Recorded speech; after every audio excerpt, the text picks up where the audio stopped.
안녕하세요. 뉴스비전의 강수인입니다. 인스타그램 상에서 한복을 둘러싼 한중간 전쟁이 벌어졌습니다.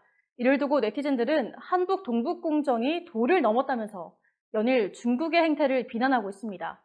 중국은 최근 샵 한복은 중국 명나라 의상에서 유래했다, 이런 해시태그를 퍼뜨려서 우리나라에 파문을 일으켰는데요. 한국 사람이라면 듣기만 해도 피가 거꾸로 솟는 해시태그가 아닐 수 없습니다. 이에 우리나라 네티즌들은 샵 한복 챌린지로 대응을 하고 있죠.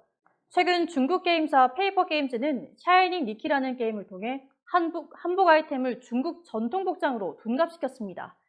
이뿐만 아니라 웨이보에서도 조선 황족의 복장은 모두 명나라가 하사한 것이라며 명나라 복식을 근거로 개량해 모두가 보는 한국 드라마 속 복식을 만들었다, 이런 주장을 내놔서 그야말로 도를 넘는 한국 동북공정을 펼치고 있습니다. 이미 우리나라 학계에선 한복의 뿌리를 찾아 나섰습니다. 바지통이 좁은 것, 저고리 차림의 복장이 한복의 특징인데, 반면 중국은 아주 긴 길이의 겉옷을 착용했고 옷을 여미는 부분도 매우 길다는 특징이 있었죠. 중국이 한복의 중국화를 끊임없이 꾀하고 있는 가운데 우리의 책임도 있다는 비판이 일각에서 제기되고 있습니다. 중국이 한복을 자기네 것이라고 우길 수 있는 비밀을 우리가 그동안 지속적으로 제공해온 측면도 있다는 건데요. 그 내용을 들어보면 다소 부끄러워지는 것이 사실입니다. 왜곡된 한복이 방송에서도 관광지에서도 등장하고 있는데요.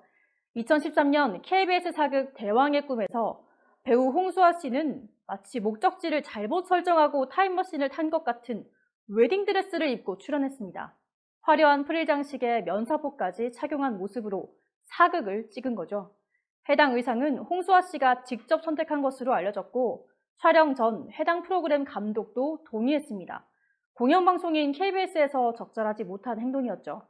뿐만 아니라 고유의 한국의 미를 자랑하는 미스코리아 선발대회에서도 한복이 아주 많이 리폼되어 있었습니다.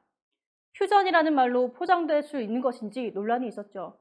가슴이 드러나는 상의에 비키니를 입은 것 같은 치마, 코르셋 한복이라는 별칭도 얻은 바 있죠. 일각에서는 이 한복이라는 이름만 빌린 수영복 심사라는 비판도 있었습니다. 충격적인 건요, 제가 앞서 말씀드린 중국의 전통 의상 기억하시나요? 치렁치렁하게 긴 겉옷과 여미는 부분들이 있었는데요. 이런 의상이 우리 고궁에서 흔히 볼 수 있다면 어떨까요?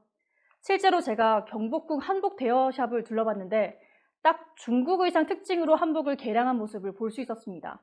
등 뒤로 리본을 묶는 형태, 또 앞섭이 굉장히 길게 만들어진 모습이었죠. 이미 외국인 관광객들 사이에서 이게 한복이라고 우리가 스스로 홍보하고 있었던 겁니다. 인간의 삶을 좌우하는 의식주, 이는 우리의 정체성을 상징하기도 하는데요. 개량, 퓨전, 이런 이름으로 우리의 정체성을 훼손하고 먼 나라 이웃 나라가 도둑질할 수 있게 빌미를 제공한 건 아닌지 반성이 필요한 부분인 것 같습니다. 지금까지 강수인이었습니다.